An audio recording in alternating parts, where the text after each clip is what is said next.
This is for focusing, framing and setting the sound level.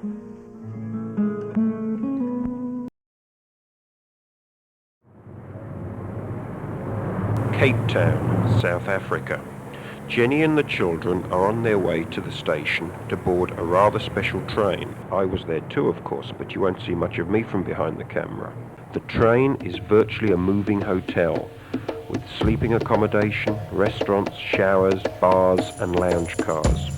We'll need such comforts as we will be on the train 3 days before reaching our terminal point at Bulawayo.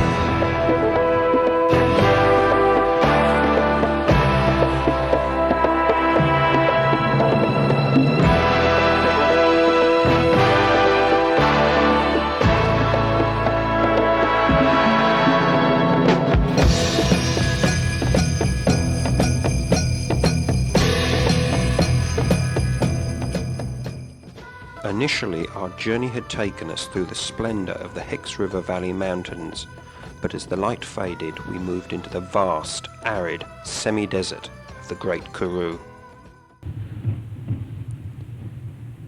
Next morning, Jenny and Chris prepared for breakfast.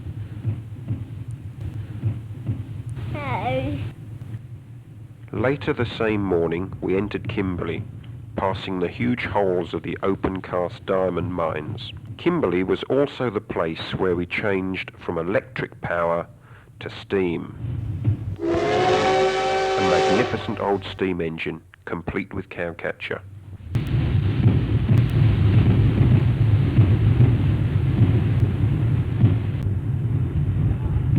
We were now passing through the homeland of the Tswana tribe, and whenever we stopped, small boys gathered around, pleading for money. At least they looked well nourished and reasonably clothed, and they could certainly put on a touching expression. As dusk fell, we crossed the border into Botswana. Come on, Chris, you should know how to do this by now. No. The train's arrival in Francistown brought out the serious souvenir traders. We would trade cigarettes, a pair of Christopher's trousers, and of course money.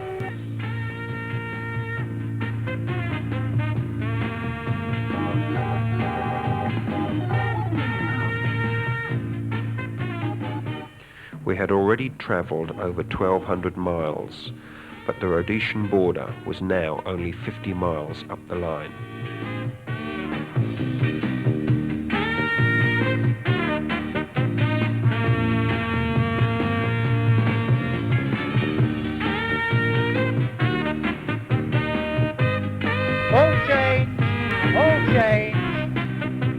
Bulawayo, founded by Cecil Rhodes, who decreed the streets be wide enough to turn a span of 16 oxen, and unwittingly eased 20th century parking problems. We changed trains and left Bulawayo, for we had one more night on rail before we reached our final destination, 300 miles away, the Victoria Falls. And we're there.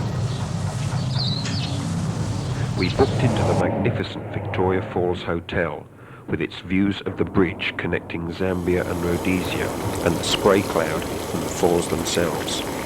But for the best view of the falls, you must take to the air.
We also went for a brief flight up the Zambezi and over the game park, elephant spotting by aircraft.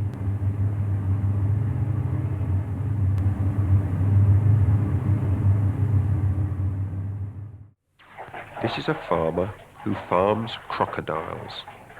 Half of his production goes to restocking the sadly depleted crocodile population of the Zambezi.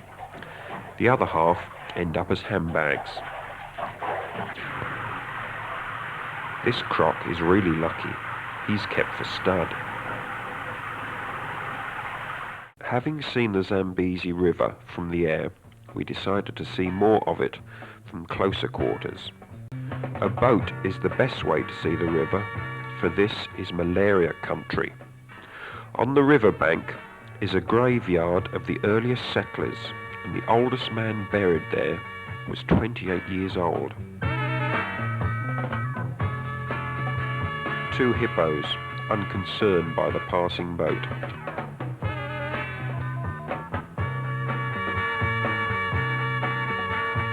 We put into Kandahar Island and disturbed the local inhabitants.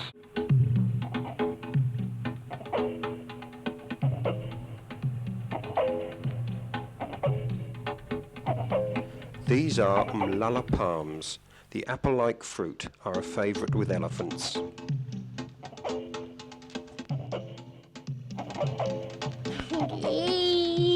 Look, here come the monkeys to have some biscuits. Hey, monkeys! Monkeys! Biscuits! Oh, biscuits large. You're being naughty today. You're being naughty today.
We were now in the rain belt created by the falls, a memorable experience of warm, soft, gentle rain.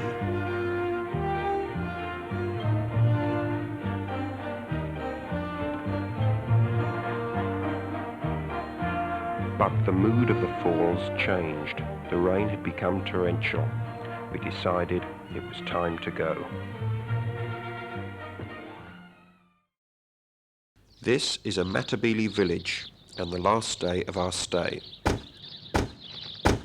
The chief uses these drums to attract his womenfolk, but I got no response. Maybe I played the wrong tune.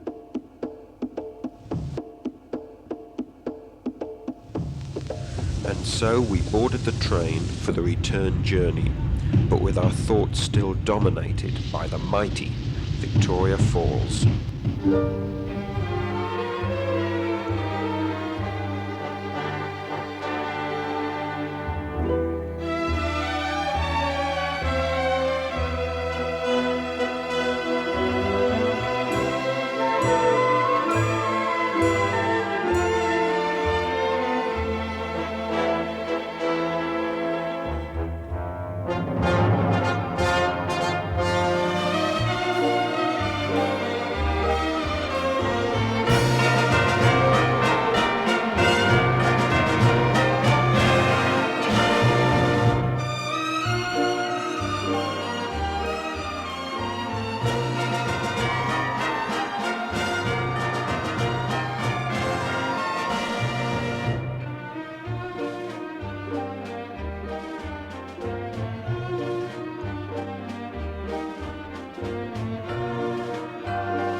Bye.